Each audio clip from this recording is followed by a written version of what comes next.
Oh, hey there, people of the grid. Another day, another towing of the boat back out to the lake. It's Monday, and I got the call today from the boat place saying that the wrap and the winterize is complete, and that I've got to get the boat out picked up today because they've got so many boats getting winterized, they just can't store them all. So Tammy's making pies at the church. She's going to be there probably till about 11 tonight. So I figured, what the heck, I'm going to go hop in her car and get the boat towed out there. It's going to take me a while because we didn't charge it to full at home. We didn't know they were going to call us today. And so I pit stopped here in a little town called Alderside at the Petro Canada. There's a Chatamo charger right there. So I'm going to throw in probably about 150 so kilometers to add to the 100 I've got. That'll take me up to 250. Maybe I'll even take it up to 300. That'll give me plenty to get out there and even most of the way back. We'll see. I'll unhook the boat there, and by the time I get the boat stored away and stuff, it'll be, sufficient charge to get home. There's my dinner. Boiling some water. So because I hit the road right away, I figured I'd make some dinner on the road. I've got a cup of soup to go, red Thai curry. This is good. Oh, my water's boiling. There, got my soup. Stewing right now, boiling some water so I can top up my tea. I almost had enough water, just about. So I just need a touch more for the tea. And probably take me, 5-10 minutes, maybe 10 minutes by the time the water's cold enough, then I'll be ready to go. More or less, we'll see.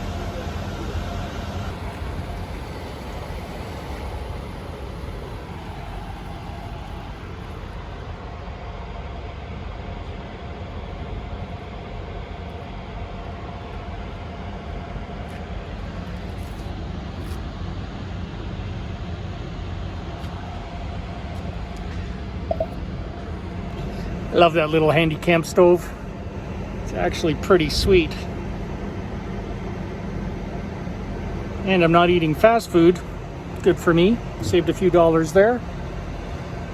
All right, gotta wait for my soup to cool off. Once that's done, like I said, I'm gonna have dinner here. Then I'm gonna hit the road and get the boat over to its final parking spot for the winter. Make sure it's locked up good and tight, and then I'll make the trip back to the city. And if all works out, I'll be getting back home roughly around the time Tammy's home from her volunteer thing making pies. I'm already at 40% charge. Nice. I think when I got here I was at 29. And this one I'm gonna have to pay for, but it's not that expensive. Look at this. So I started at 29%, I'm at 40 now. $3.30 so far, so for 10 minutes. And I figure maybe I'll be here for 30 minutes.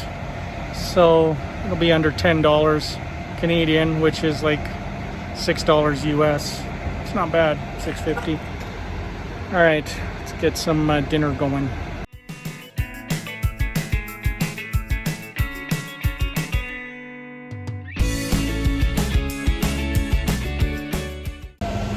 This is one of those nights where you wonder, should we really be putting the boat away? Because it's beautiful. It's a nice late summer night. I'm wearing shorts, t-shirt. It's not that bad out, but it gets pretty cold overnight. I've been here just over half an hour now. I think I'll probably give it another 15 or 20 minutes because I'll need enough range to make it back. I'll probably be out there for an hour while putting the boat away and getting everything locked up. So I'll get, another 30 kilometers in that hour. It's interesting because right now I'm using the Chatamo. So I've got the Tesla Chatamo adapter, which is this big honking monster of an adapter. That's the normal plug. That's what a normal plug should look like. Chatamo is a big honking monster. And this Chatamo station will give us up to 100 kilowatts. Whereas the CCS, so Chatamo, up to 100, the CCS will give us 3 times that. So that's probably the adapter you want to get. Now for Teslas, especially the older ones, the CCS adapter hasn't been released yet. For newer Teslas, it's available on their website. You can order it. I think it's available now. They have them in stock. I guess that's the one to get, since the whole world seems to be wanting, if you're not charging Tesla Supercharge adapter, you're going CCS. It's what Europe has sort of standardized on. CHAdeMO was the early one out. Nissan, our Nissan Leaf has CHAdeMO and supports it, so that was the early one. And I guess it was for earlier EVs. That's why the slower charge rate, whereas the newer EVs can actually take the faster charge up to 350 kilowatt. So once that's available, I think we might reach out and grab one. I mean, we only need the CHAdeMO even for extreme cases like this. Normally we would never charge it at CHAdeMO, especially now there's superchargers everywhere. But like I say, it's always good to have options. Oh, and that's the other thing, right? So depending on the EV, the Tesla has a BMS, a battery management system. So even though I can receive up to 100 kilowatt on CHAdeMO, look what I'm getting. I'm only getting 43 because right now the Tesla is saying, yeah, that's all I can take. It's on the, it's almost at 70% charge, so it slows down the charge rate on the top end. Most EVs with BMSs will do that. So even though the CCS will deliver up to 350, I wouldn't even be using that. It would only be on the very low end that you'd use that. So until about 50 to 60% charge, and then the cars will typically start backing off the max power rate. But depending on where you're going, 60% might be enough range to get to the next place. So in my case, I need a little more because I'm towing a big monster boat that almost weighs 4,800 pounds. It's a heavy sucker.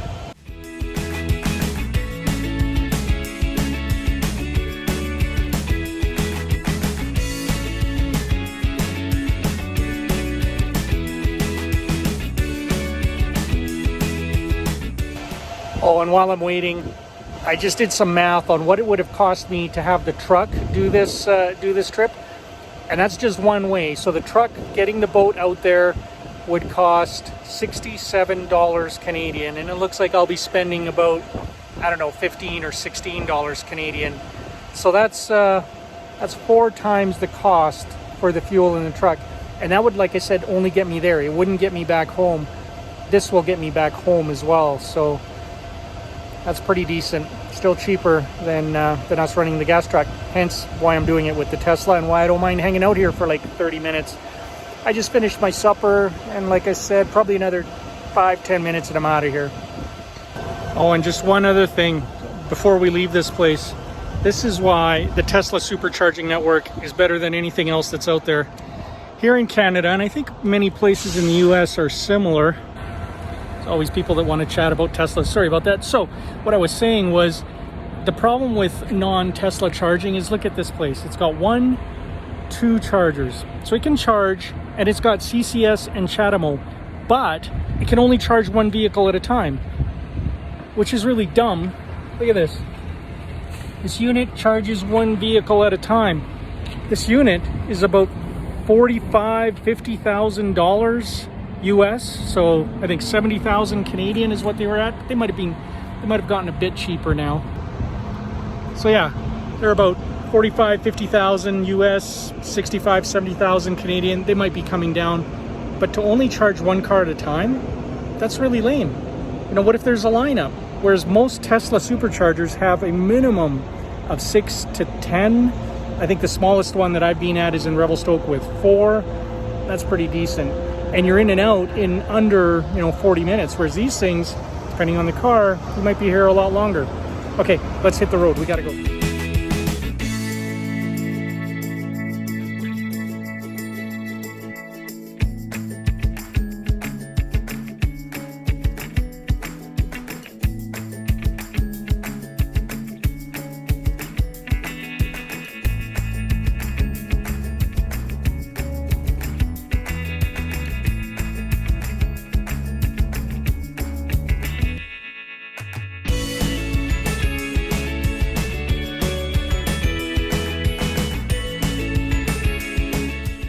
The grid. It's the next day.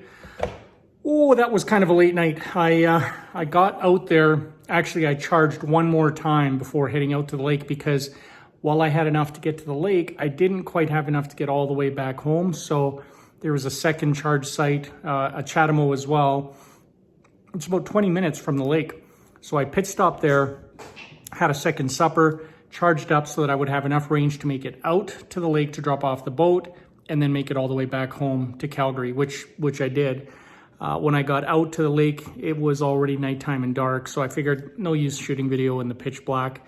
I had, my mission was to get the boat dropped off as quickly as possible, get it secured, locked up, and then start making my way back home. And that's exactly what I did. I think my turnaround time was like 15 minutes, and that included dropping off and installing a propane tank, getting the boat unhooked, getting the boat secured, and then I forgot my phone on the boat, so I had to go back to get that. But other than that, everything went smoothly. The tow went smoothly, and on Friday, I'll just reposition the boat into its final parking spot for the winter, and it'll be safe and sound. So another successful towing mission for the Tesla Model X. If you guys are towing stuff out there, let me know what you tow, if anything on the bigger side. You know, we've done the light stuff. It can tow a light trailer, no problem.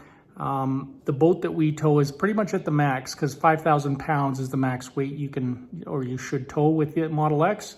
And our boat clocks in at about just over 4,800 when it's fully fueled up and loaded. So that's a heavy tow. Carrying, you know, things like bike racks, that stuff, it's a breeze for the X. You don't even feel that back there. You really don't even feel the boat. You know it's there because you don't get to do autopilot. That's the only thing I don't like. Cruise control works, but autopilot does not. So I guess towing, you need to be 100% paying attention, which you should be anyways. So maybe they'll add that in the future. All right.